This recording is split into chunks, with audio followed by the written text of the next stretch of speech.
afternoon, Toastmasters and fellow members. I'll start my speech now. St Jude was founded by Danny Thomas. His belief was that no child should die in the dawn of life. This was all resulted from a promise that Danny Thomas made to St Jude. I'll give you a little recap of the story of why he promised this. Danny Thomas wasn't always a successful comedian and entertainer. There were times in his career where he was struggling. He was making paycheck to paycheck, and his first child had been born. He went to a mass ceremony in Detroit, gave his remaining $7 into the offering bin, and prayed to St. Jude that he would provide a means to support his family. Well, the following week, Danny Thomas was given a job that paid 10 times the amount of money that he put into the offering bin. This gave Danny a sense and felt the power of prayer. So he promised St. Jude, the saint of lost causes or impossible causes, whichever way you look at, same word. He promised St. Jude if he provided him with a successful career that one day he would build him a shrine. He would pay him back. Well, Danny Thomas was given a very successful career as a comedian, and in 1962, Danny Thomas founded St. Jude Children's Research Hospital in Memphis, Tennessee. It was based on the belief that families will not ever have to pay a dime at St. Jude, that one day there will be a cure for the most common case of children's leukemia, which is acute lymphoblastic leukemia, and that no matter when you relapse, if you do end up relapsing as a patient, you are always a patient of St. Jude, even after you turn 18 and are no longer a child. Well, because of this dedication to the fact that families will never have to pay, St. Jude Children's Research Hospital needs a lot of support, needs a lot of fundraising. So I've decided to share with you guys how I've helped the hospital fundraise directly and kind of give you a glimpse at some of the fundraising that takes place. In 1999, Delta Delta Delta organization partnered with St. Jude Children's Research Hospital. They decided they wanted a partner for fundraising that they could believe in, something that would give also real life proof. You can see the progress in the children, see the research being done to help find a cure for acute lymphoblastic leukemia. So there were softball tournaments played, all-night pancake feeds, as well as spaghetti feeds and sincerely yours letters, A sincerely yours letter is something that a member sends out to families, to friends, to everyone they know, just to get the word out on what St. Jude Children's Research Hospital is doing. And it usually has a picture of a kid and their story.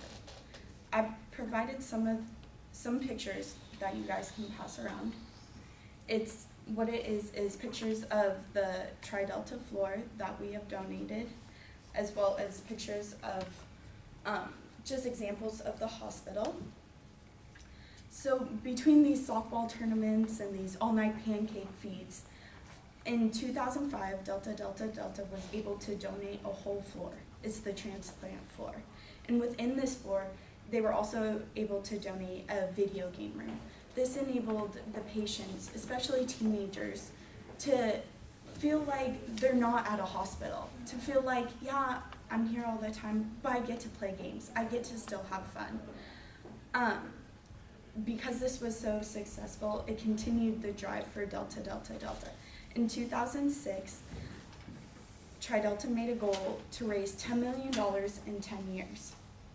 Well, it didn't take 10 years, it only took 4.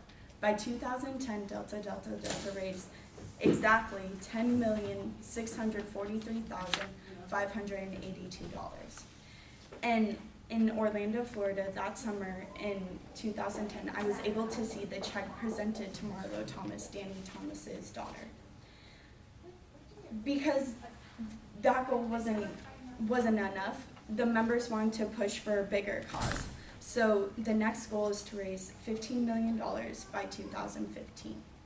As of right now, in 2013, the organization has raised $13 million, so they're right about track. And here's some pictures, some more proof of all-night pancake feeds, the slogans of the 15 by 15, a picture of Marlo Thomas receiving the check, as well as just how much money was raised in the 4 years.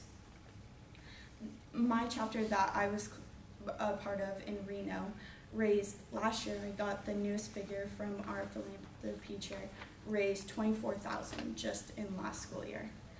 So you can see why it's so important, the dedication, the passion of the members to get the word out, to help support these families who will never pay a dime and who children's lives are able to be saved. Some other big donators are, you may have seen just going to a Chili's restaurant or heard on the radio, Chili's, the chain restaurant. What they do is they donate a portion of the meal's profit when you go and order. Their biggest donation recently was the Chili's Care Center that cost $50 million. It was able to donate 24 labs, 16 beds, 2 outpatient clinics, 1 on-floor inpatient clinic, and 2 floors just dedicated to laboratory space, excuse me. Another big fundraiser is the FedEx St Jude Classic. And the PGA Tour and Danny Thomas partnered together in 1969 it was originally named the Danny Thomas Classic, and then later changed to FedEx St Jude Classic. The Classic is held every year in Memphis, Tennessee, which is appropriate because that's where the hospital is located as well. And as you can see, over the past 50 years, Danny Thomas kept his word. He changed so many lives. The survival rate of acute lymphoblastic leukemia has gone from 4% to now 94%. And as well, the supporters and the hard work keep this drive going, and hopefully one day we'll find a cure for the impossible cause. Thank you.